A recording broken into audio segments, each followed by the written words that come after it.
¿Pueden salir los jóvenes o adolescentes? Los jóvenes, pueden salir los jóvenes.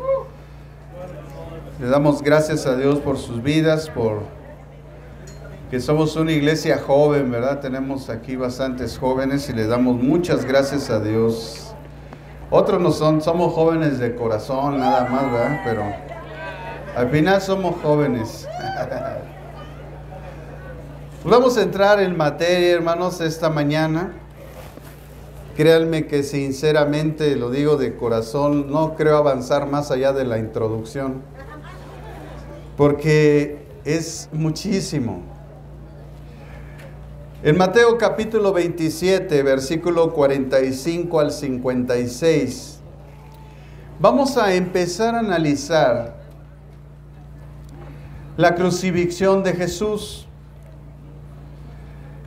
Así que hemos titulado este mensaje Jesús en la cruz, su muerte. Jesús en la cruz, su muerte. Y sabemos que este tiempo, lógicamente, era el tiempo de las tinieblas.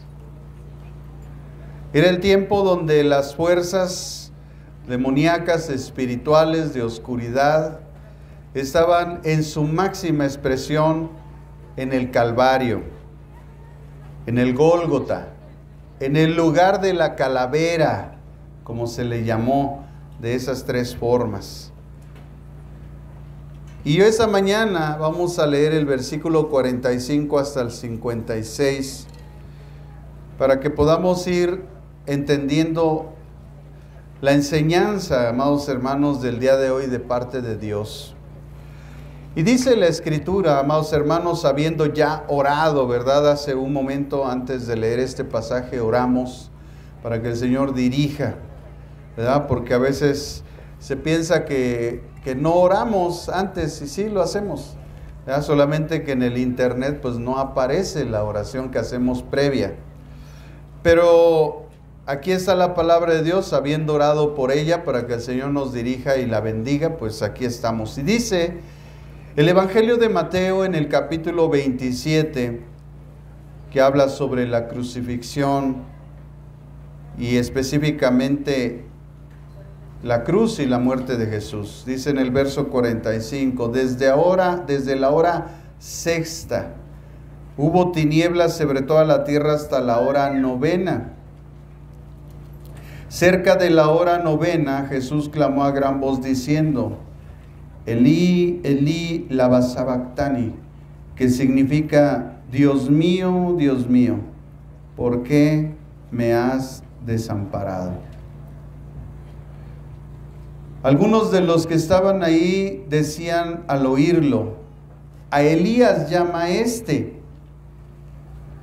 Al instante corriendo uno de ellos tomó una esponja, la empapó de vinagre y la puso en una caña y le dio a beber. Pero los otros decían, deja, veamos si viene Elías a librarlo. Pero Jesús, habiendo otra vez clamado a gran voz, entregó el Espíritu. Entonces el velo del templo se rasgó en dos, de arriba abajo. La tierra tembló, las rocas se partieron, los sepulcros se abrieron y muchos cuerpos de santos que habían dormido se levantaron. Y después que Él resucitó, salieron de los sepulcros, entraron en la santa ciudad y aparecieron a muchos.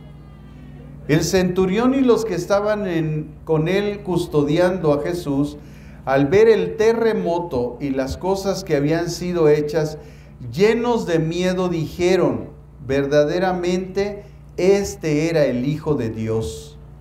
Estaban ahí muchas mujeres mirando de lejos, las cuales habían seguido a Jesús desde Galilea, sirviéndolo. Entre ellas estaba María Magdalena y María, la madre de Jacobo y José, y la madre de los hijos de Zebedeo. Amados hermanos, estamos aquí en el punto crucial de la obra redentora. Cuando estudiamos y entendemos la cruz, vemos claramente estos tres aspectos. Primero vemos la cúspide de la obra redentora de Jesús, que se produjo cuando fue clavado en la cruz y soportó el juicio que le correspondía a su pueblo, y después por la fe a todo creyente. También vemos o comprendemos que la satisfacción de la justicia divina tuvo lugar en la crucifixión de Cristo. Recordemos que la paga del pecado es muerte. Y para satisfacer esa demanda de parte de Dios, para que la ira de Dios no viniera sobre los seres humanos, era necesario satisfacer la justicia de Dios, que hubiera un pago por lo que se hizo. Así que Jesús, al morir en la cruz, estaba él trayendo esta obra de justicia divina, satisfaciendo esa justicia con su sangre, con su muerte. Así que Jesús es el único que satisfizo la justicia divina, lo que evitó que el juicio de Dios viniera a partir de esa generación en adelante a todas las personas, abriendo una puerta de salvación a toda la humanidad, a la cual todo mundo puede tener acceso y entrar por la fe en Jesucristo. Así que comprendemos claramente, el segundo punto es que hay satisfacción en ese acto de la muerte de Jesús, de la justicia divina. También nos ayuda, como tercer punto importante, a entender la obra de Cristo. Si hubiéramos entonces nosotros, amados hermanos, sido testigos oculares de la crucifixión, creo que es poco probable que nos hubiéramos dado cuenta de que estábamos viendo un acto de importancia cósmica, que estábamos viendo una expiación. Si nosotros hubiéramos estado ahí en el momento de la crucifixión, no hubiéramos visto esta obra. Simplemente, como era muy común que muchos eran crucificados, para nosotros hubiéramos visto simplemente que alguien más, por alguna causa, fue crucificado. Hoy, hermanos, después de 2000 años y después de su muerte y resurrección, de ahí partimos para entender que nosotros ahora discernimos claramente que estábamos bajo el acto de importancia cósmica más grande dado por Dios a la humanidad. Las personas que estaban reunidas ahí y que son descritas ahí en el Gólgota tenían diferentes perspectivas sobre lo que estaban viendo. Desde el punto de vista de Caifás, seguramente podríamos decir que la ejecución de Jesús fue solamente una oportunidad política para mantener a los romanos lejos del Sanedrín judío. Para Pilatos, seguramente fue un acto de conveniencia política para calmar a la tumultuosa multitud que gritaba por la sangre de Cristo. Para el ladrón que estaba del lado de la cruz, lado derecho de la cruz, quien reconoció la identidad de Jesús, lo vio como un acto de injusticia. El ladrón que vio, él dijo: nosotros justamente estamos padeciendo por lo que hicimos, pero este hombre nada ha hecho. Así que la perspectiva del que estaba siendo crucificado con Jesús fue un acto de injusticia hacia un hombre que estaba al lado de él. Pero la pregunta es, ¿quién como observador vería en este acto una expiación que tendría implicaciones de tan largo alcance? ¿Quién en ese momento podría haber dicho: Jesús está entregando su vida por la humanidad? Nadie, hermanos. Nadie lo veía y nadie lo vio. Porque muchos de nosotros nos enfocamos en la cantidad de las cosas, pero no del alcance que se puede tener. Un ejemplo que nosotros vemos aquí en la tierra, hermanos, muy común, sobre todo en los ambientes cristianos, es que muchos pastores buscamos tener iglesias grandes. Porque así empezó la iglesia de los Hechos, eran 120, y después de la primera predicación de Pedro, 5,000 personas se convirtieron. Así que ya eran 5,120 personas de la fe de Jesucristo. El Espíritu Santo en ese momento obró de una forma tan poderosa que hizo en un momento una mega iglesia, que a través del libro de los Hechos, nosotros vemos cómo esa iglesia fue constituida, porque una de las características más importantes del libro de los Hechos es que es el lugar donde se narra cómo se pusieron los fundamentos de la iglesia cristiana. Al ver nacer la iglesia, nos damos cuenta de la obra maravillosa del Espíritu Santo, la obra redentora que había tenido efecto en la cruz y que ahora se estaba expandiendo sobre la tierra a través de la predicación del Evangelio de los discípulos, de tal manera que en un momento a Dios le plació hacer una mega iglesia. Esta mega iglesia tenía características que creo que todos los pastores de cualquier congregación desearíamos en nuestra iglesia.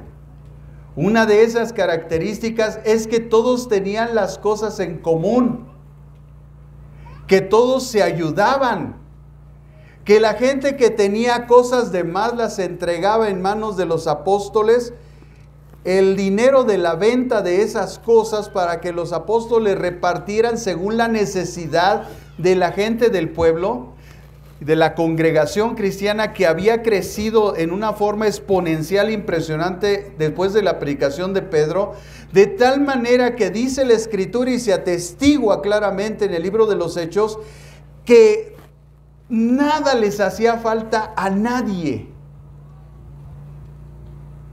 Que a través de la generosidad de los que tenían más y que ponían en las manos de los discípulos ese dinero, ellos repartían a toda la congregación para que toda la gente tuviera cómo sustentarse.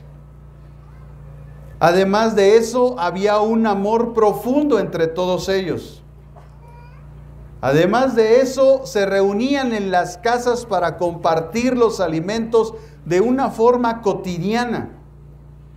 Además de eso, al reunirse en las casas para compartir los alimentos, compartían la palabra. De tal manera que los invitados que no eran conversos, al ver la comunión, al ver el amor, la armonía tan grande y como la cereza del pastel, la palabra de Dios que vive y permanece para siempre, hacía que los corazones se transformaran de tal manera que el Espíritu Santo añadía cada día los que habían de ser salvos. Así, hermanos, estaba la congregación primera. Y todo partió de la expiación de Jesucristo en la cruz. ¿Quién no quisiera tener una iglesia así? Donde todos se aman, donde todos se respetan, donde no hay envidias, donde no hay mentiras, donde no hay engaños, donde no hay prejuicios, donde todo es amor y amistad. Yo creo que todos quisiéramos una iglesia así. Y tenemos que trabajar por esa iglesia. Tenemos que invertir nosotros para algún día tener esa iglesia. La iglesia que Jesucristo anhela de este tiempo. Porque si Él viene por una iglesia limpia, santa y sin mancha, yo creo que esa iglesia la va a encontrar. Porque si no, Él no vendría. Si Él supiera que va a encontrar una iglesia manchada, perdida, pues no vendría, lo hubiera anunciado. Pero para ser posible que Él pudiera venir por una iglesia limpia y sin mancha delante de Él, fue necesaria su expiación. Fue necesario que Él muriera en la cruz y nos lavara con su sangre para que nuestros pecados pasados, presentes y futuros hayan sido perdonados y podamos nosotros tener acceso al reino de Dios por la gracia derramada en la cruz del Calvario. Yo no tengo duda que Dios va a encontrar una iglesia limpia y sin mancha, porque para eso Él pagó por adelantado. Muchos entonces nos enfocamos en la cantidad de la gente. Es bonito ver una iglesia que está grande, pero más hay que enfocarnos en el alcance. Porque al ver Dios que en Jerusalén la iglesia de Jesucristo era grande, dijo: yo no necesito que estén en Jerusalén, yo los mandé a Samaria, a Judea y hasta lo último de la tierra. ¿Y sabe lo que Dios usó? Una persecución. Usó a un chaparrito así llamado Saulo de Tarso, que seguro traía un cuerno de chivo, hermano, y anduvo asolando a la iglesia. Qué tremendo fue ese hombre, que Dios tuvo que hablarle directamente a él. Jesucristo se le apareció en el camino y le dijo: Saulo, Saulo, ¿a quién persigues? Muchos historiadores y comentaristas bíblicos dicen que si Dios no hubiera actuado en la vida de Saulo de Tarso hubiera acabado con toda la iglesia. Porque además de ser judío y de tener un gran conocimiento de las Escrituras, que eso ya de por sí es bueno, sabe Dios que en el corazón del hombre que no has regenerado hay una maldad impresionante. Por eso yo estoy convencido de que si Dios nos llamó al reino, es porque nosotros teníamos la capacidad de acabar con este mundo, de acabar con nuestra familia, de acabar con todo lo que estaba a nuestro paso. Pero la gracia de Dios, su misericordia, por la expiación de Cristo en la cruz, cambió todas las cosas, hermano. Y hoy estamos tú y aquí, igual que Saulo de Tarso, predicando la palabra del Rey que vive por los siglos de los siglos y que ha tenido misericordia de todos y cada uno de nosotros. Bendita gracia, hermanos, que nos ha cobijado. Bendita gracia. Tenemos que nosotros producir alcance, más que una aglutinación de gente. Es por eso que estoy agradecido con Dios que tenemos la oportunidad de formar líderes en esta iglesia, para que vayan y prediquen el evangelio, para que tengamos alcance, para que no solamente seamos una congregación grande aglomerada, sino que tengamos alcance para el reino de Dios. De esa forma no se glorifica un pastor, ni mucho menos una iglesia, sino solamente el nombre de Jesucristo. Porque cuando en el libro de los Hechos los discípulos salieron esparcidos a todas las ciudades circunvecinas, ellos no predicaban a un pastor, ellos no hablaban de Pedro, ellos no hablaban de Juan, ellos no hablaban de Santiago, ellos hablaban de Jesucristo.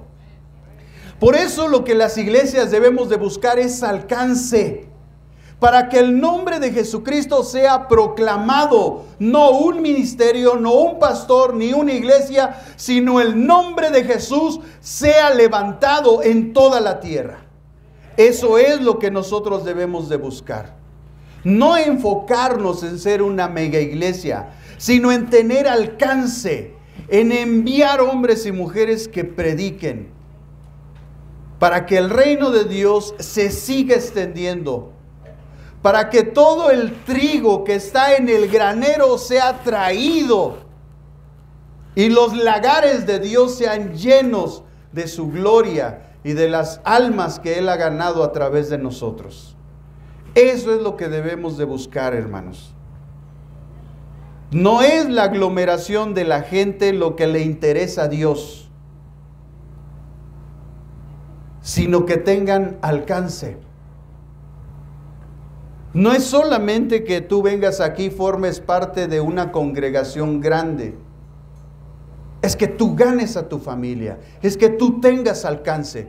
Porque lo que hizo Jesús en la cruz a través de la expiación es necesario que nosotros lo desarrollemos a través de alcanzar almas, porque ese es el único propósito del reino de Dios. A la verdad, la mies es mucha, pero los obreros son pocos.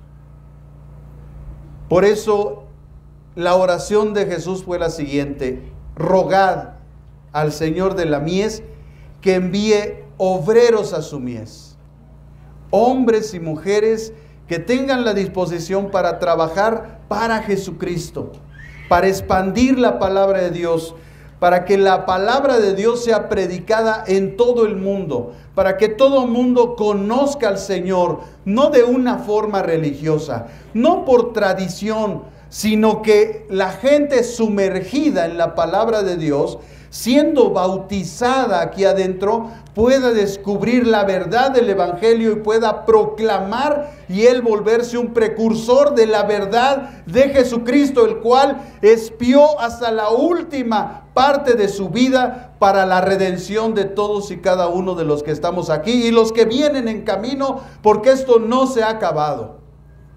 Muchas almas, estoy seguro, vendrán al conocimiento de Dios si hacemos la labor correcta. Así que a Dios no le interesa la aglomeración de la gente, hermanos. A lo que Dios le interesa es que la gente tenga alcance. Pues Él dijo, ahí en Marcos 16:15, el Señor dijo claramente: id y predicar el Evangelio a toda criatura. De tal manera que lo primero que tenemos que hacer para que la obra redentora de Jesús en la cruz comience es que nosotros tengamos alcance, es que nosotros vayamos. No dice que te quedes en la iglesia, dice que salgas. Id. No es una obra de 4 paredes. No es que nada más construyamos un templo y nos metamos en las 4 paredes esperando que las almas vengan. Las almas no van a venir. Las almas hay que ir por ellas. Hay que ir en el trabajo, hay que ir en la familia, hay que ir con el vecino, hay que ir con el amigo y decirles que la puerta del cielo aún está abierta y que pueden entrar cuando ellos quieran. Que tenemos un Dios perdonador, que Él perdona nuestros pecados, nos limpia con su sangre, porque Él expió nuestros pecados en la cruz y hay perdón de nuestros pecados. La gente debe de saber que muchas de las enfermedades que están pasando es por el pecado. Y el pecado que más trae enfermedad a la vida de un ser humano, cuando el pecado es el que lo produce, porque también hay enfermedades físicas que nosotros las producimos por nuestras malas costumbres de comer. Eso debe de estar claro. No todo, hermano, es producido por el pecado. Pero si ese es el caso del que el pecado lo está produciendo, seguramente, hermanos, es porque hay idolatría. El pecado que produce las enfermedades es la idolatría.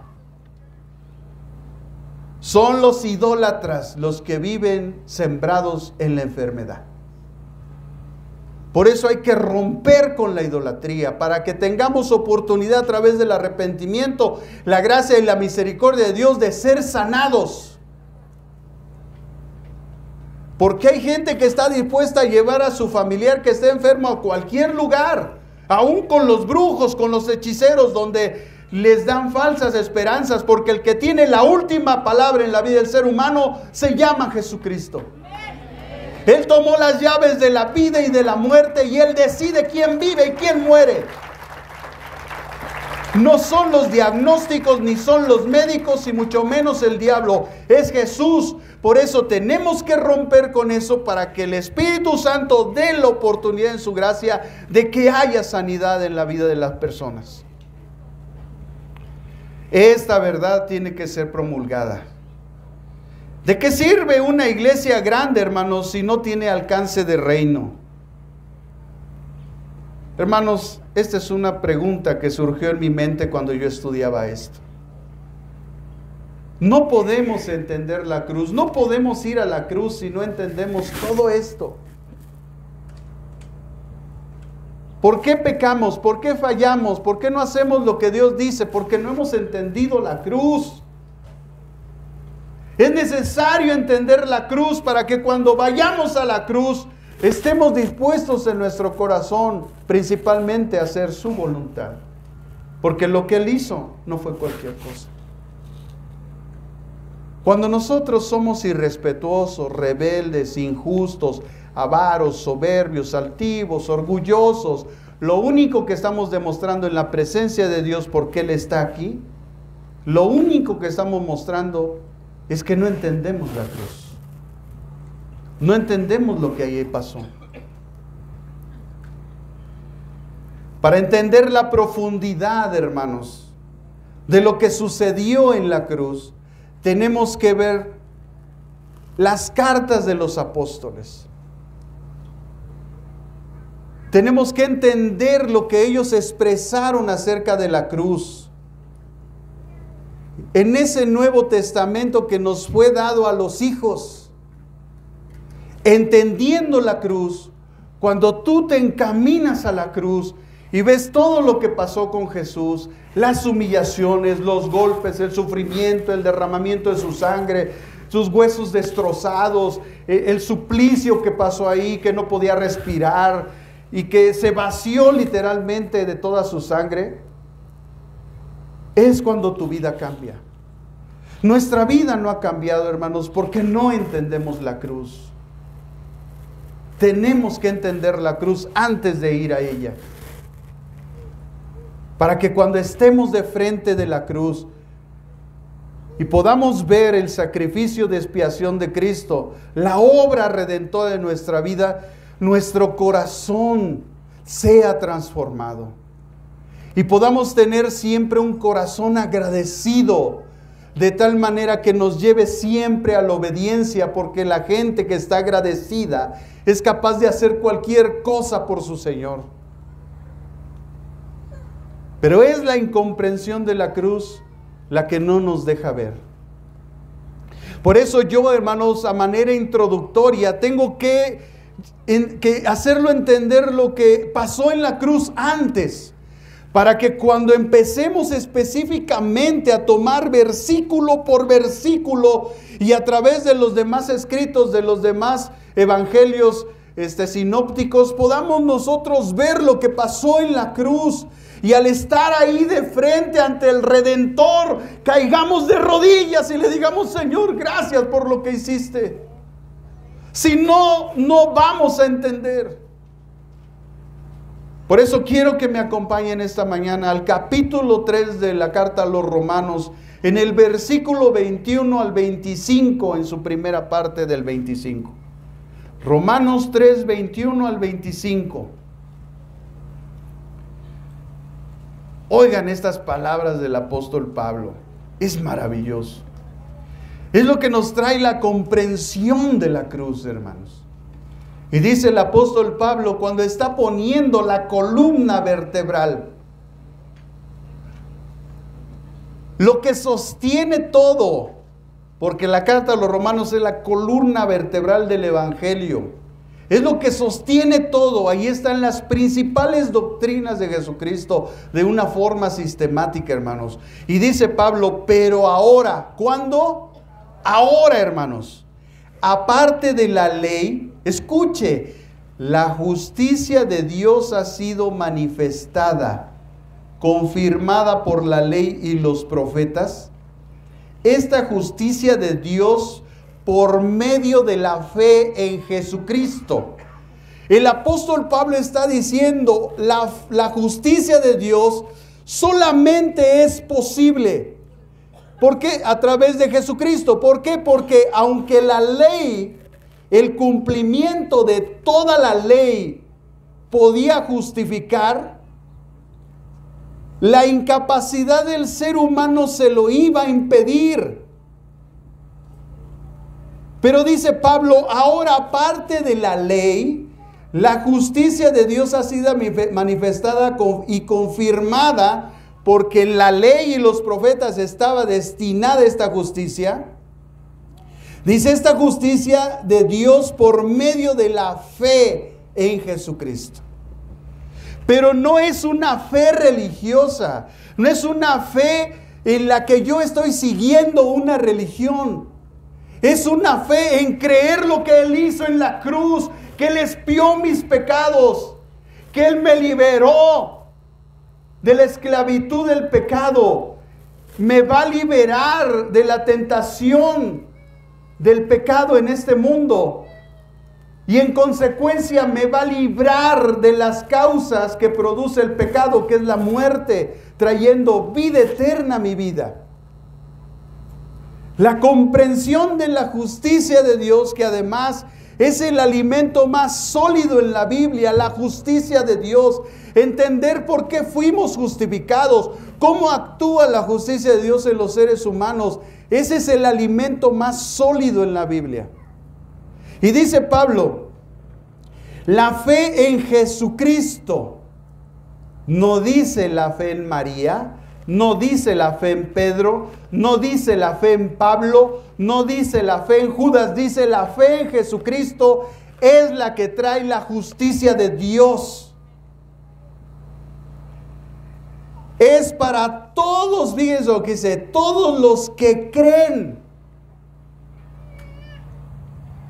Ahí hay una puerta abierta. Todos los que creen en Jesucristo tienen acceso. Porque no hay distinción. Escuchen esto. No hay distinción para Dios. A Él no le interesa si eres chino, japonés, mexicano, tlaxcalteca, olmeca, lo que seas. Él no tiene distinción. No le importa si estás chaparrito, alto, eres flaco, eres gordo. No le importa. La gracia y la misericordia de Dios es para todos por la fe en Jesucristo. No hay distinción. Y después declara algo. Por cuanto todos pecaron, están destituidos de la gloria de Dios. No alcanza la gloria de Dios, dice una traducción.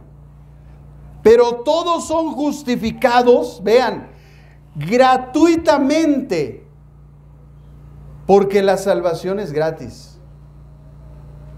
No podemos cobrar en un evento donde se está ofreciendo salvación. Si vamos a ofrecer salvación en un concierto, tiene que ser el concierto gratuito. Si no, entonces ni siquiera hagamos nada. Porque estamos haciendo mercadería del Evangelio. Si en una iglesia se ofrece salvación, todos los eventos y todo lo que se haga en esa iglesia tiene que ser gratuito, porque aquí se ofrece salvación. Y todo lo demás es voluntario. Así debe de ser el Evangelio de Jesucristo. Porque si una obra es de Dios, recuerde esto, hermano, grábelo, apúntelo. Si algo es de Dios, Dios provee, porque Él es nuestro pastor y nada nos faltará. Y esas palabras no solamente son palabras bonitas de un salmo, es una verdad bíblica constante y sonante y perseverante en toda la eternidad. Si algo es de Dios, Dios provee. Pero muchos de nosotros nos sentimos muy espirituales, que siempre decimos, es que Dios me dijo, es que Dios me guió, y hacemos un evento y es un fracaso. ¿Por qué? Porque Dios no habló, porque son tus sentimientos, pero no es la voluntad de Dios, ni la guianza de Dios. Porque cuando Dios manda algo, Él sustenta, Él provee, y Él da gloria a su nombre, porque Él tiene que ser glorificado y exaltado. Y cuando se está buscando la gloria de Dios, Dios bendice y Dios provee. Por eso no debemos de tener temor, hermanos, en esta iglesia a hacer eventos gratuitos, porque Dios nos va a proveer, porque lo que hacemos aquí no es para nosotros, no es para levantar un templo, es para darle gloria a su nombre. Por eso usted ha visto como siempre Dios ha proveído. En un evento estaba mi esposa afligida, y me decía, amor, no tenemos pan para darles de desayunar. Digo, oremos, Dios nos va a proveer. Y ya mi mente estaba viajando, Padre, no tenemos pan, y tú has dicho, denles de comer. Entonces multiplica los panes y los peces. Ese fue mi pensamiento. Lo hice aquí en mi mente. De repente tocan el zaguán, porque estamos afuerita del salón donde hicimos el evento. Tocaron el zaguán y le dije, y me dice, pastor, le digo, hermana, ¿cómo está? ¿Qué anda haciendo por acá? ¿No vino al evento? Me dice, no, pastor, no vine. Solo vine a decirle que estoy aquí para ofrecer lo que les haga falta.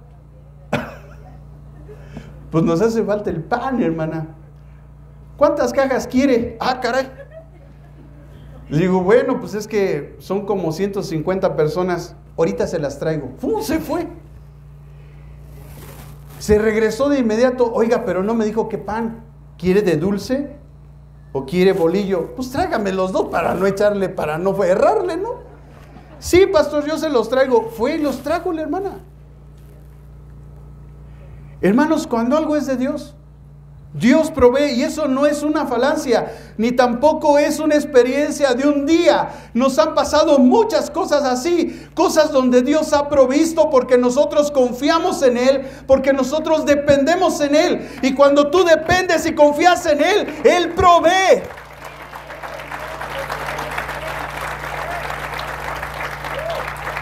Esa es la lucha entre nuestra carne y el espíritu. Y el espíritu debe de prevalecer. Y no sabemos cómo. Yo en ese momento no sabía cómo. Yo hasta metí mis manos en mi bolsa. Dije, no, pues ni de dónde. Así como me imaginé los discípulos, ¿no? Denles de comer, Señor. Pues con qué ojos, pues si no traemos ni en qué caernos muertos, ¿no? Hermanos, pero cuando nosotros estamos haciendo las cosas del reino, el Señor es el proveedor, porque pues es su evento, no es de nosotros, no es para nuestra gloria, no es para levantar la iglesia Mies Tlalpan, no es para que seamos hermanos exaltados, es para que el nombre de Jesús sea exaltado. Él toca los corazones, Él mueve. Yo no tengo que estar llamando 10 hombres de fe, porque eso está mandando un mensaje a los que están sentados. Si vienen 10 hombres de fe y yo los llamo a que pongan dinero, ¿qué les estoy diciendo a ustedes? Pues que esta es una bola de ignorantes, de incrédulos. ¿Y será cierto eso? No, solamente que en este momento pues no traigo, ¿no? Es lo único que pasa. Pero yo no soy un hombre sin fe, porque la fe no está medida por lo que tenemos. La fe está medida en lo que recibimos de Él. Ese es un error teológico que a veces vemos. La gente piensa que tiene mucha fe porque tiene dinero. No, nosotros tenemos fe porque no tenemos nada. Hermano, Jesús, cuando entró a una ciudad, le pidieron para que pagara la entrada a la ciudad. ¿Y qué hizo? Le dijo a Pedro, Pedro, te tengo una encomienda. Tú que eres bien sabroso y a todo le entras, te quiero decir algo. Quiero que vayas allá y vas a encontrar, en aquel laguito río vas a encontrar un pescado, el cual de su boca le vas a extraer 2 monedas. Esas 2 monedas las vas a traer porque con eso vamos a pagar nuestra entrada. ¿Usted puede imaginar la mente de Pedro? O sea, nuestra lógica no alcanza a ver el poder de Dios. Número 1, Pedro no sabía quién le había mandado eso. Y si él le había dicho que un pez había estado ahí, es porque él ya había dado la orden en el cielo de que todos los peces del mar buscaran en todo el mar el dinero exacto que él necesitaba para pagar. Y los peces, mire, se mueven, porque cuando Dios dice algo, la creación se mueve. Hermanos, si la creación se mueve, dale al que está a tu lado, ¿tú por qué no te mueves? Ese es el problema, que no escuchamos cuando Dios está mandando algo.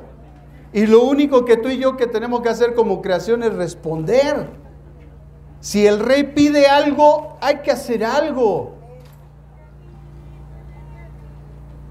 Y Dios, a través de eso, usó la fe de su hijo para que se produjera el milagro. Es a través de la fe que obtenemos las cosas. Por eso dice Pablo a todos los que creen, porque la fe nos puede dar redención y vida eterna. Pero la fe debe estar orientada hacia Jesucristo. El Evangelio de Jesucristo tiene características de predicación muy específicas. Dice en Romanos 1, versículo 1, que el Evangelio es de Dios. Número 1, es de Dios. En el versículo 2 dice que el Evangelio era una promesa dada a los hombres por medio de los profetas en la palabra. En el versículo 3 dice que el Evangelio habla de su Hijo Jesucristo, del linaje de David, y ahí viene toda la referencia haciendo alusión claramente de que Jesucristo era el Mesías. Hasta el versículo 16 dice que el Evangelio es poder de Dios para salvación a todo aquel que cree. En el versículo 17 del capítulo 1 de Romanos dice que en el Evangelio la justicia de Dios viene por fe y para fe, porque el justo por la fe vivirá. Esas son las características específicas del Evangelio. Así que cualquier persona que nos quiere predicar otra cosa, ese no es el Evangelio de Jesucristo. Aunque vayan de dos en dos y toquen tu puerta y te digan tonterías, ese no es el Evangelio de Jesucristo. Eso es lo que predica una religión. Jesucristo y los seguidores de Cristo no predicaban eso, ellos no predicaban religión, ellos predicaban la voluntad de Dios, los principios de Dios. Y lo que nosotros tenemos que predicarle a la gente es que Cristo murió por nuestros pecados, que resucitó al tercer día y que hay testigos de esa resurrección y que en Él hay perdón de pecados. Eso es lo que tenemos que predicarles, porque la ira de Dios está sobre de ellos. Porque cuando nosotros no conocemos de Dios, hermanos, practicamos brujería, hechicería, maledicencia, somos partidarios de lo malo, no hacemos lo correcto, pensamos tonterías. Es hasta que Cristo viene a nuestra vida que hay una transformación y nuestra vida cambia. Por eso es importante extender esto que dice Pablo: todos son justificados gratuitamente por su gracia por medio de la redención. La palabra redención significa dar el pago de. Y dice que es en Cristo Jesús. Es decir, que Jesucristo dio el pago de lo que nosotros merecíamos. ¿Por qué? Por cuanto todos habíamos pecado y habíamos sido destituidos de la gloria de Dios, ahora podemos tener redención por Jesucristo gratuitamente. Eso es lo que está diciendo Pablo. Todos son justificados gratuitamente por su gracia, por medio de la redención que es en Cristo Jesús. Escuche esto: a quien Dios exhibió de forma pública como propiciación por su sangre. Y ahí hay otra doctrina, la doctrina de la propiciación, que era necesario que fuera un cordero santo y sin mancha el que se ofreciera. Por eso cuando Juan el Bautista vio venir a Jesús al Jordán, dijo: este es del que yo les había hablado. Él es el Cordero de Dios que quita los pecados del mundo. Cuando Jesús se acercó a Juan, le dijo: Señor, yo necesito ser bautizado por ti. Y dice: no, Juan, bautízame, porque es necesario, escuchen, que se cumpla toda justicia. Siempre la justicia de Dios está por encima del deseo propio. Por eso cuando no hacemos la voluntad de Dios, actuamos en injusticia. ¿Cuál sería la voluntad de Dios a esta generación, hermanos? Recibir la cruz de Cristo. Amados hermanos, todos sin excepción, y aún gente allá afuera, está pasando por situaciones muy difíciles, desgarradoras, que de verdad hay golpes que yo no sé cómo la gente se levanta. Por ejemplo, cuando perdemos a un hijo. No estamos preparados para perder un hijo. Estamos preparados para que ellos nos entierren, pero no estamos preparados a perder un hijo. Y hay gente que está pasando por ese golpe, por esa situación.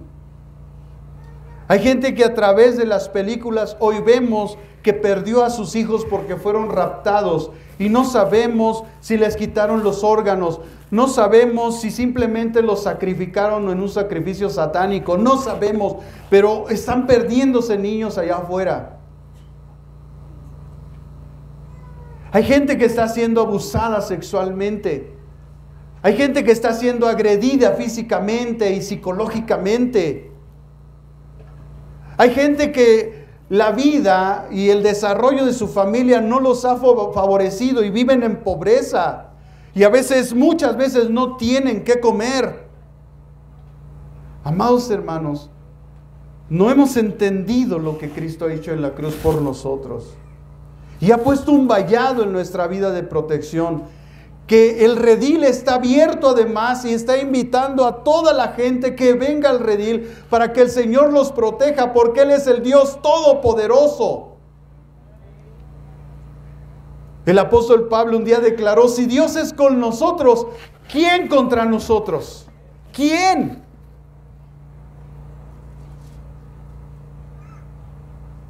En los momentos más difíciles de mi vida, de aflicción, luchando con una debilidad de mi vida, el Señor me llevó al Salmo 27 y me dijo: háblalo de todo corazón y créelo. Y tomé el Salmo 27 y lo leí en voz alta, que retumbara en mis oídos, mi mente, mi corazón, mi espíritu.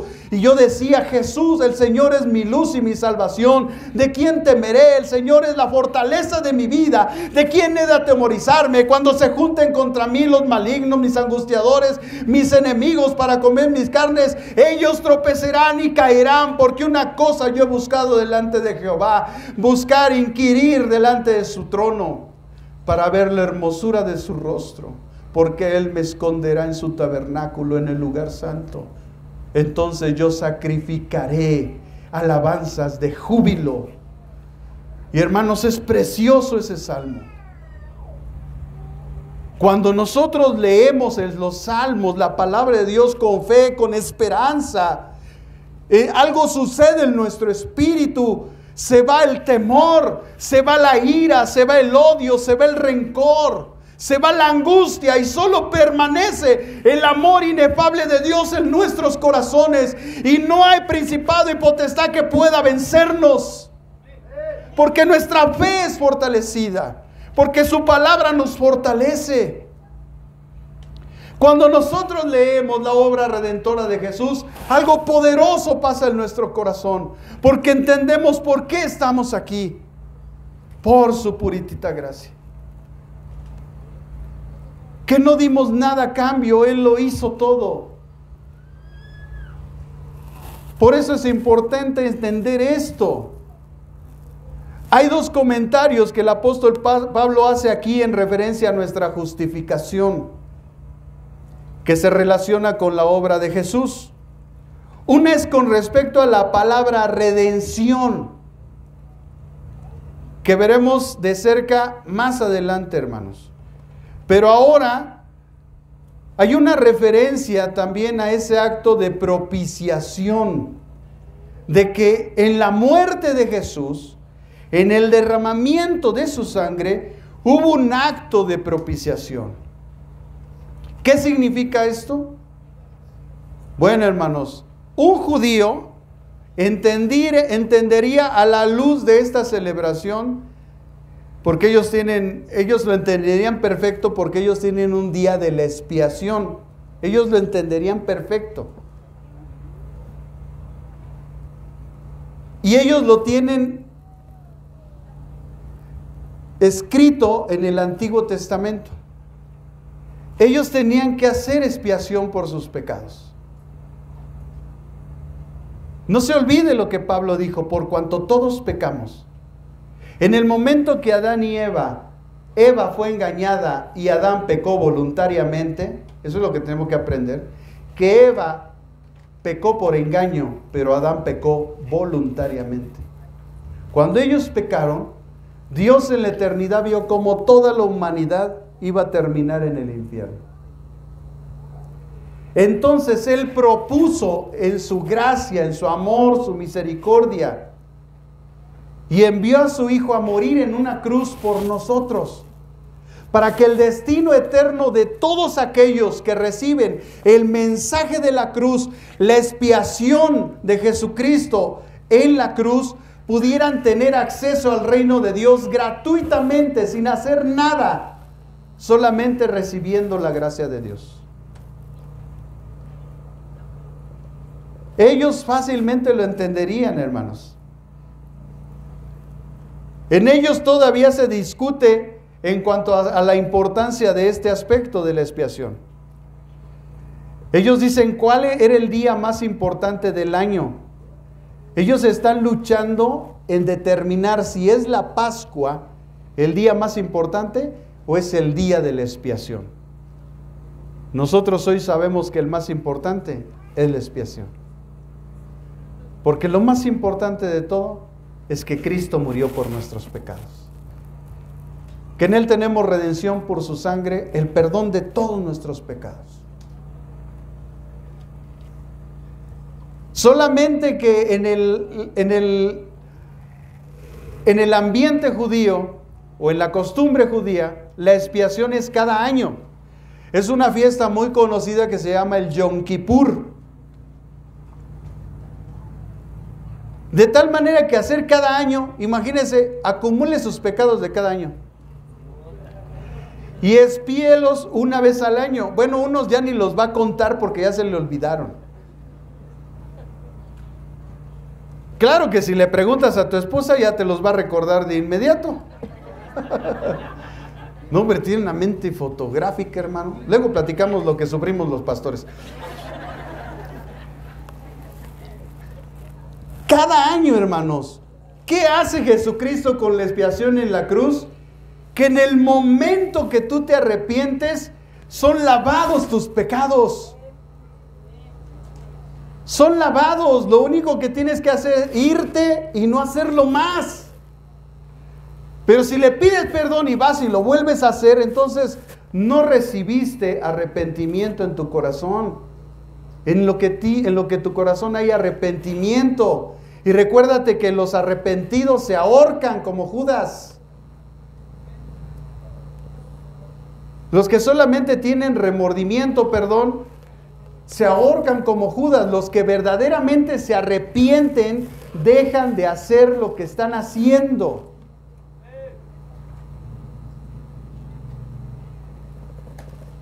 Hay perdón de pecados, pero tenemos que dejar de hacer lo que estamos haciendo. De otra manera, no hemos entendido la cruz ni lo que Cristo hizo a través de su expiación en la cruz. Porque tampoco se vale, como dice la carta a los Romanos, en el capítulo 6, ¿pecaremos para que la gracia sobreabunde? Dice de ninguna manera, Y en la carta a los Hebreos dice también que si pecamos voluntariamente, estamos pisoteando la sangre del pacto, la sangre de Jesucristo. O sea, nos estamos comportando como gente impía. Por eso después dice el autor de los Hebreos, de tal manera que lo único que queda para esa persona es el juicio de Dios, la expectativa. Es decir, lo que está esperando es qué le va a pasar por lo que hizo. Sabe que hay juicio sobre su vida. Hay algo que te dice que hay un juicio sobre tu vida porque pecaste voluntariamente. Decía un pastor, por eso yo para no pecar mejor me duermo. Porque ahí lo más que puedo hacer es roncar, entonces un ronquido no le molesta a nadie. Aunque hay quien sí peca así, No dejan dormir, hermanos, ¿no? Qué tremendo. Hermanos, Dios en la cruz nos dio todas las herramientas para que el mundo sea salvo y para que nosotros estemos acudiendo a la cruz por expiación de nuestros pecados, que Él pagó por adelantado. Solamente a través de la voz de Jesucristo dijo que nos acercáramos a Dios en lo oculto y le dijéramos: Padre, perdona mis pecados, así como yo también perdono a los que me ofenden. De ahí la enseñanza de Juan, cuando dijo en su primera carta, el apóstol Juan en la primera de Juan, dijo: esto escribo, hijitos, para que no pequéis. Mas si alguno pecare, abogado tenemos para con el Padre, a Jesucristo el justo. Entonces, si tú sabes que hiciste algo, sabes que tienes un abogado, ven con tu abogado que te defienda delante de Dios por lo que hiciste. Porque si confesamos nuestros pecados, Él es fiel y justo para perdonarnos de toda iniquidad, de toda maldad y de toda injusticia. Esta comprensión, hermanos, de lo que Dios hizo en la cruz, no nos da la libertad de pecar cuando queramos. Dios nos liberó para hacer lo que es lo correcto a sus ojos. Y lo correcto a sus ojos es no pecar. Y eso es lo que tú y yo tenemos que hacer. Fuimos libres no para hacer lo que queramos. Fuimos libres para hacer lo que Dios quiere que hagamos. Y para saber lo que Dios quiere que hagamos, tenemos que tomar este libro.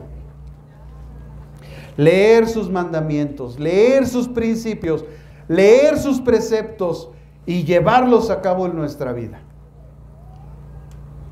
Porque estamos actuando en este tiempo como generación cristiana, como gente que no sabe lo que Dios hizo en la cruz. Es por eso que no puedo entrar a los versículos que estamos analizando si no entendemos esto. Es necesario la comprensión de esto, de lo que Jesús hizo ahí, para que cuando nosotros vayamos y lo veamos, nuestro espíritu y nuestra alma lo entienda, para que nuestra vida cambie. Ustedes creen, hermanos, aquí en la Biblia se cita 3 personas que estaban en la cruz: María Magdalena, María la madre de Jacobo y Juan. ¿Ustedes creen, hermanos, que ellos, después de haber oído todo lo que Jesús les enseñó, el ejemplo que les dio, porque no es solo las palabras, es el ejemplo, las palabras y el ejemplo que Dios dio, y cuando ellos vieron la cruz, entendieron lo que Jesús estaba haciendo?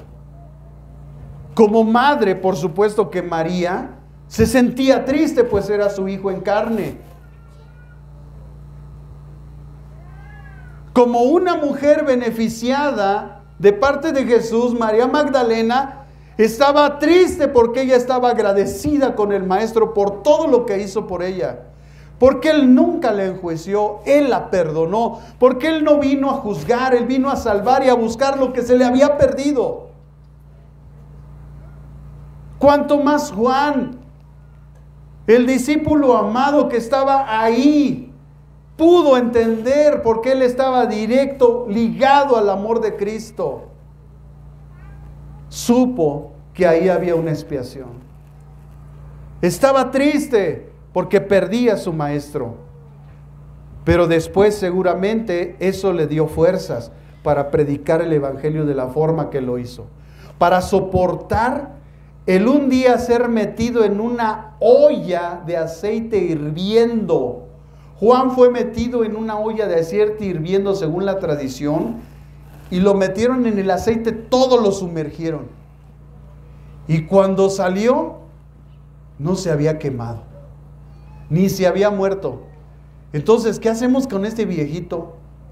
Pues exílialo en la isla de Patmos, porque ese era lo que el gobierno romano tenía establecido, que la gente de edad, pues ya para qué la sacrificaba si ya en cualquier momento se moría. Entonces lo exiliaron a la isla de Patmos, y estando ahí en la isla, él ahí vio toda la revelación del Apocalipsis. Cosas gloriosas, hermano. Porque siempre un corazón que está ligado al corazón de Jesús, sus días van a ser alargados sobre la tierra.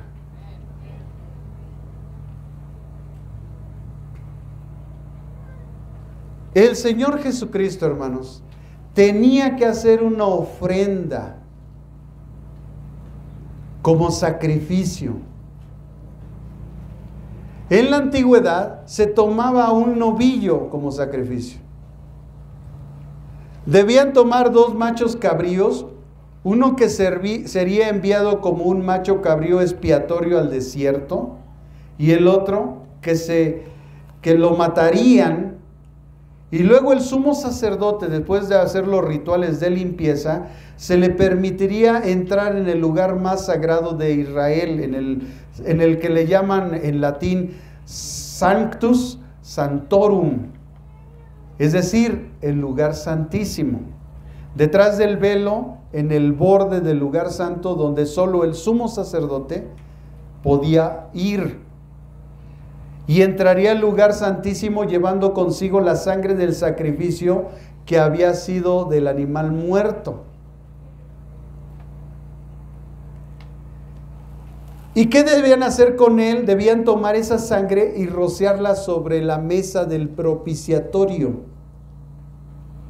Y el propiciatorio, que estaba en el lugar santísimo, llevando consigo la sangre del sacrificio del animal que había sido muerto, ¿qué se tenía que hacer con él? Debían tomar la sangre y rociarla sobre el propiciatorio, y el propiciatorio, que estaba en el lugar santísimo, era el trono de Dios, simbolizaba el trono de Dios. Y el propiciatorio era la tapa de este trono, y dentro del trono estaba, por ejemplo, la vara de Aarón, los 10 mandamientos y la ley de Dios, resguardada por 2 querubines. Y así, en este ritual mandado por Dios, la sangre que se rociaba sobre el trono de Dios, indicando un sacrificio de sangre a fin de satisfacer las demandas de la justicia de Dios. Porque cuando tú pecas, hay una demanda de justicia. Hermanos, aunque estos son unos conceptos teológicos un poco complicados, porque se requiere de mucho estudio y comprensión, en el Antiguo Testamento, en el libro de Job, cuando el Hasatán o Satanás, como fue traducido, pero el Hasatán, que es la traducción del hebreo, esa palabra significa que era el ángel fiscal, el que hacía que se diera cumplimiento a la ley. Por eso cuando entra el Hasatán o el Satanás, como fue traducido, este ser espiritual y angelical le dice a Dios, ¿dónde andabas? Y le dice, rodeando la tierra. Dios, sabiendo que este ser es el que daba la información y hacía cumplir la ley de Dios, la justicia de Dios, le dice Dios, ¿no has considerado a mi siervo Job, un hombre santo, perfecto, apartado del mal?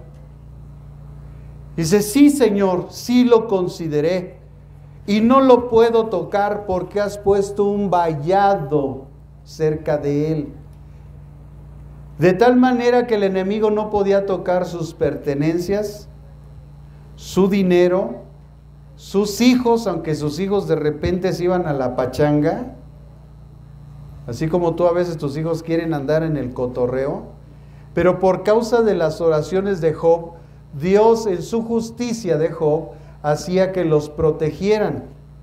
Por eso cuando Dios dio autorización al ángel fiscal, al Hasatán, que fue traducido después Satanás, este ser espiritual, cuando recibió la orden de Dios para que lo pudiera atacar, para que ese ser comprobara y todo el cielo estuviera de testigo de que cuando hay un hombre verdaderamente justo, no importa lo que le pase en la vida, él nunca va a negar a Dios. Y ese es un ejemplo para nosotros. Entonces Satanás empezó a destruir todas sus pertenencias. Le quitó todo, hasta la vida de sus hijos. Porque la oferta del diablo es y será siempre que nosotros somos capaces de venderles nuestra alma a él si estamos enfermos o estamos pasando por una situación difícil. Y es por eso que mucha gente, sin darse cuenta, vende su alma al diablo yendo con los brujos, los santeros y los hechiceros. Porque esa es la oferta del diablo, que el hombre por su vida es capaz de cualquier cosa. Pero la vida de un justo no. Por eso Dios nos hace justos cuando Él muere en la cruz. Él nos declara justos.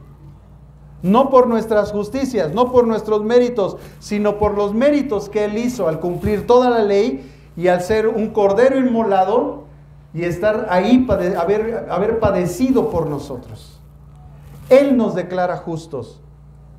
Porque un hombre justo, no importa lo que pase en su vida, él nunca va a negar a Dios, como Job.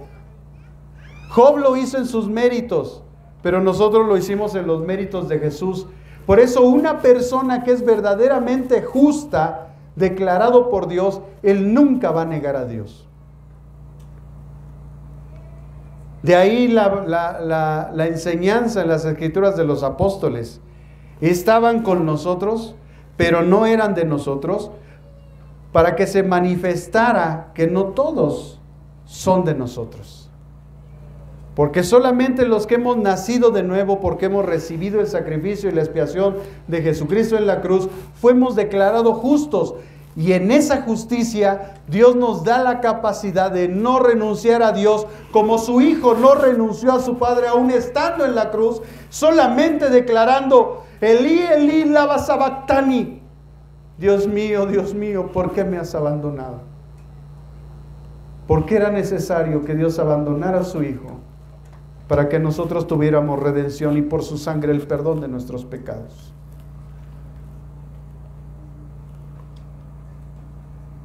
En la segunda parte del pasaje que leímos de Romanos 3:25, en la segunda parte, termina diciendo el apóstol Pablo, Romanos 3:25, en la segunda parte del versículo 26 dice: para manifestar su justicia, a causa de haber pasado por alto en su paciencia los pecados pasados, con miras de manifestar en este tiempo su justicia, a fin de que Él sea el justo y el que justifica al que es de la fe de Jesús.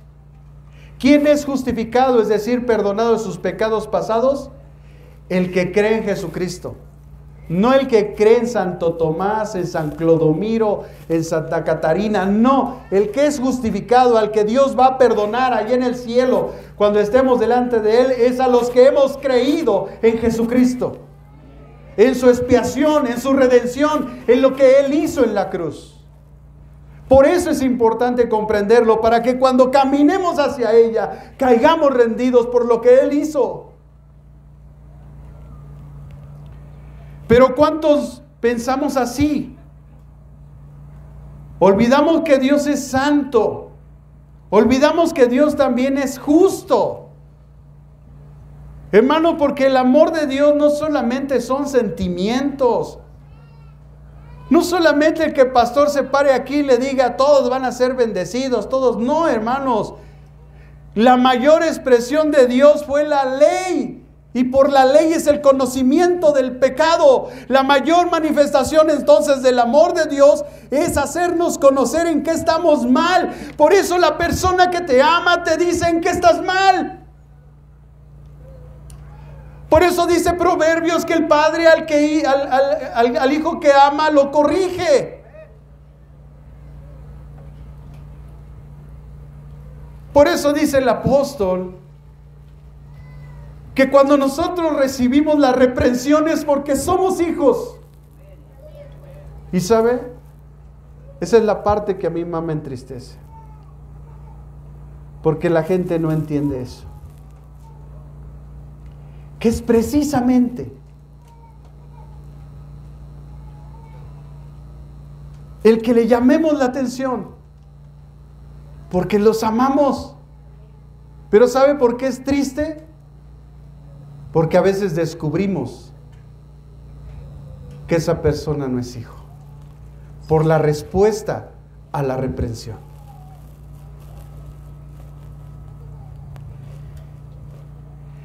Y ese es el punto donde usted en algún momento se va a topar conmigo. Yo espero que no, yo espero que sea obediente. Pero si usted desobedece, y sobre todo porque esto no es cuestión mía, hermanos, es de Dios. Si Dios me dice, dile, yo lo tengo que hacer, no importa dónde usted esté. Porque yo no estoy haciendo mi voluntad, yo estoy haciendo la voluntad de Dios. Y si yo lo tengo que reprender, lo tengo que hacer. Porque Él me lo está mandando. Y usted se va a sentir triste. Y usted se va a sentir avergonzado. Pero más vale un minuto de vergüenza que toda una eternidad sin Dios. Yo también como usted fui congregante. Yo también como usted fui reprendido por mi pastor. Fui exhortado. Pero es para vida, porque la tristeza que proviene de Dios es para vida. No es como la del mundo, que es para muerte. La tristeza del mundo es por eso que la gente se ahorca, porque está tan triste de la situación que le pasó y se siente culpable que se ahorca, porque esa es la tristeza del mundo. Pero la tristeza de Dios produce vida, produce arrepentimiento, un cambio de corazón. Pero es hasta que nosotros entendemos esto, hermanos, que empezamos a entender lo que Jesús hizo en la cruz. Con el fin de no traer juicio a nuestra vida, Él murió. Isaías 53 lo describe de una forma gloriosa. Me encanta Isaías 53, porque habla de mi maestro. Habla de lo que Él hizo por mí. Y dice que el castigo de nuestra paz cayó sobre de Él. Lo que tú merecías cayó sobre de Él. Y ahora Él está dispuesto a perdonar.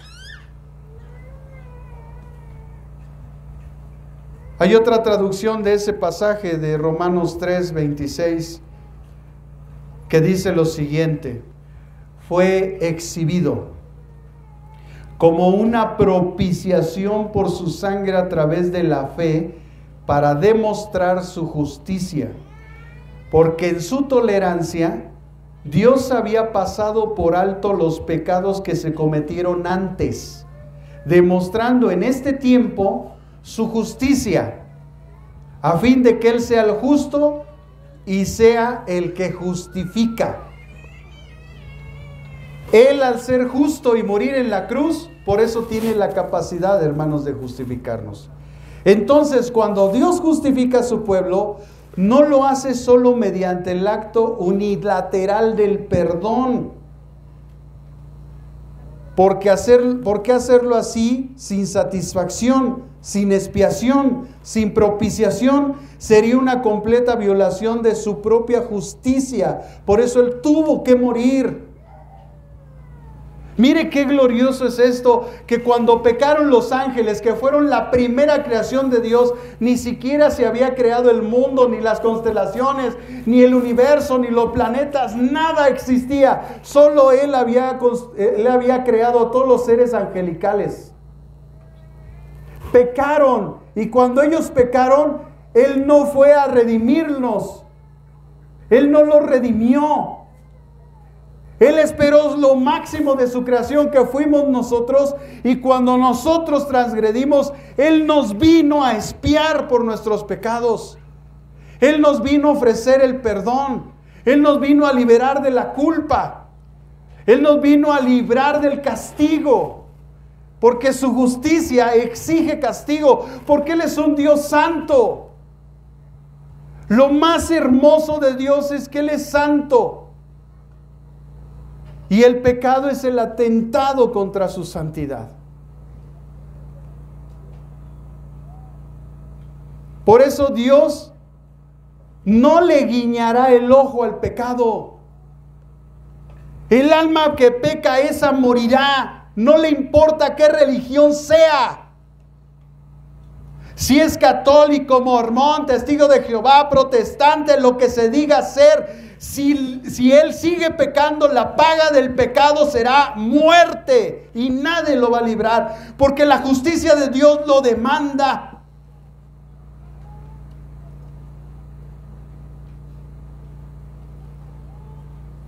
Dios no pasará simplemente por encima de él sin exigir castigo.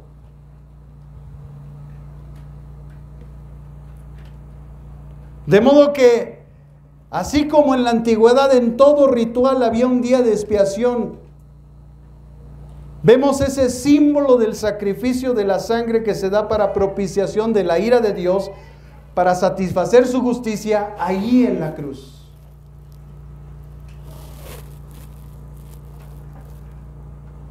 Si leemos el libro de los Hebreos, hermanos, el libro de los Hebreos nos recuerda que la sangre de toros y machos cabríos no pueden expiar los pecados.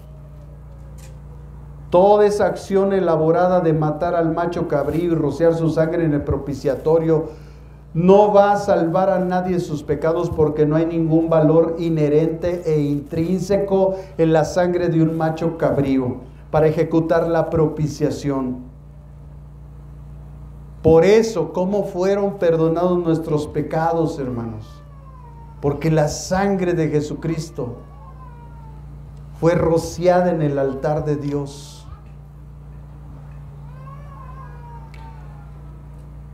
Cristo fue enviado para traer la redención, amados hermanos. Y este concepto de redención también está vinculado a toda la obra de Jesús en la cruz. La redención tiene que ver con redimir algo, dar el pago, porque la paga del pecado es muerte, pero en Cristo es vida eterna, en Cristo Jesús, Señor y Dios nuestro.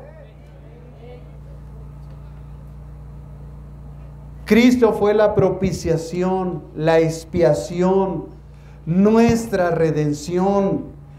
El castigo de nuestra paz, como dice Isaías, cayó sobre de él. Él se puso en nuestro lugar. El no entender esto, porque yo puedo ver mucha gente que lee las Escrituras y lee el pasaje de la cruz y no entiende lo que ocurrió ahí. El pacto, el nuevo pacto fue sellado con su sangre.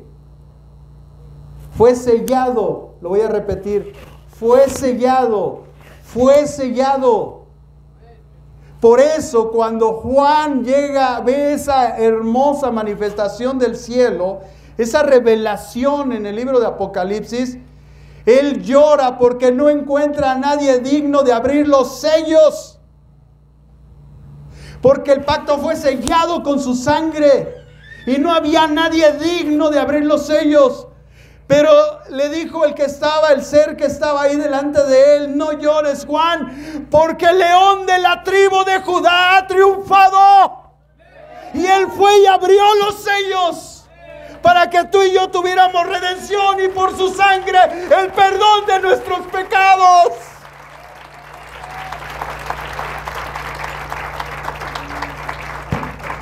Es la falta de entendimiento de esto que por eso mucha gente está perdiendo su salvación cada rato. No entiende que fue un sello real que nadie puede violar. Solo el Cordero de Dios, cuando ascendió al cielo, estaba inmolado.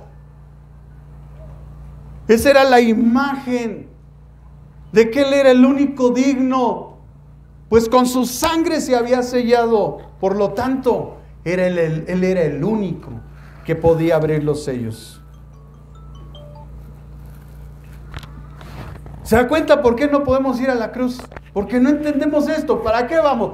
¿Para qué le motivo sus sentimientos? Si no entendemos esto. Entendamos esto para que cuando vayamos a la cruz, el Espíritu Santo haga una obra en nuestro corazón maravillosa. Cambie nuestra vida. Nos rindamos a Él. Seamos propicios a su bondad y a su misericordia. Entendamos lo que Jesús hizo.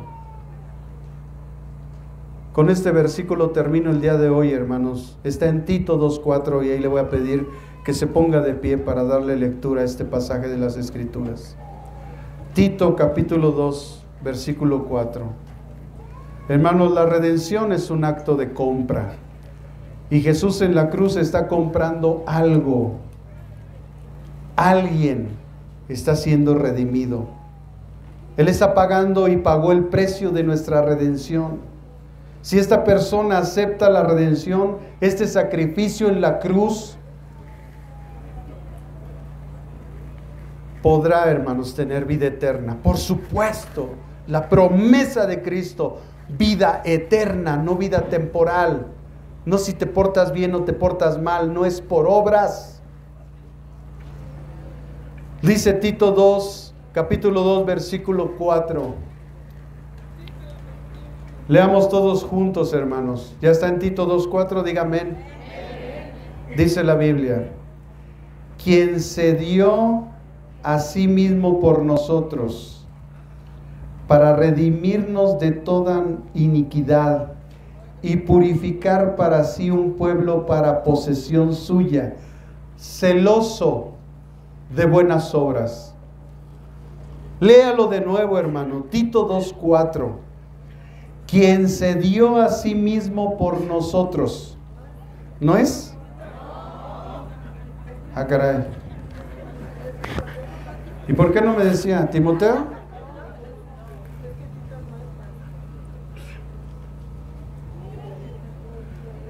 Bueno, ¿ya encontró el pasaje?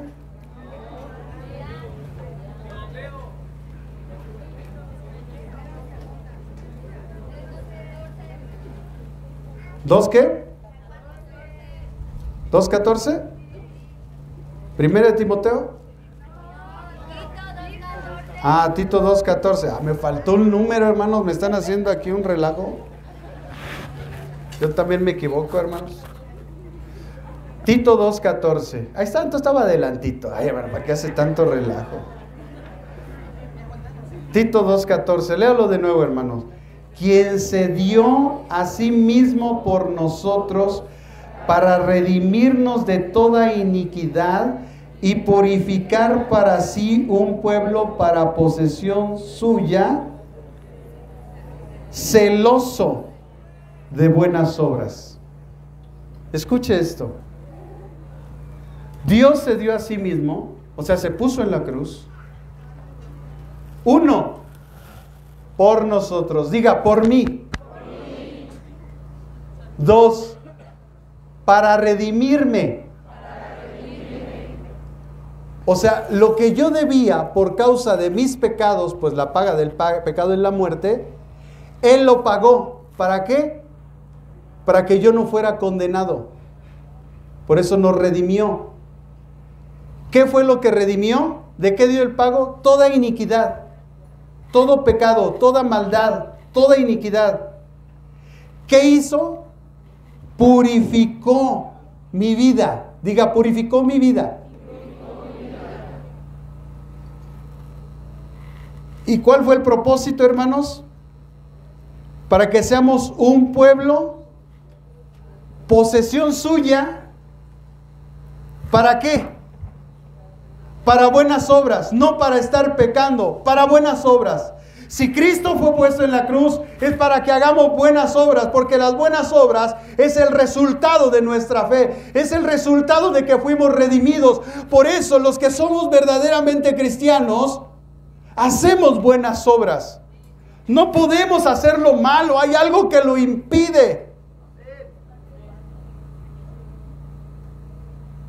El Espíritu Santo que está en nosotros no permite que hagamos malas obras, porque entendemos lo que pasó en la cruz y que fuimos redimidos. Y lo único que hay aquí, después de todo esto que leímos, es agradecimiento. Éramos, hermanos, esclavos caminando hacia un juicio. En el camino de nuestra vida, ahí, cuando estábamos sufriendo los embates de esta vida, tal vez en una aflicción, en una enfermedad, en una circunstancia difícil. En ese camino, Jesucristo, viendo la esclavitud en la que estaba, rompió tus cadenas, te liberó y te dijo: tienes dos opciones. Puedes irte porque eres libre, o puedes venir y adorarme, porque yo soy Dios, porque yo te he redimido. Son las únicas opciones que tenemos. Y creo yo siempre que si somos gente agradecida, haremos la segunda opción. Vendremos delante de Dios y lo adoraremos, porque somos su pueblo, hermanos, porque hemos sido redimidos por su sangre. Así que cierra tus ojos ahí en tu lugar y reconoce lo que Jesús ha hecho en tu vida, hermano. Sobre la tierra. Cántale con entendimiento, hermano, escucha. Levanta tus manos, dile: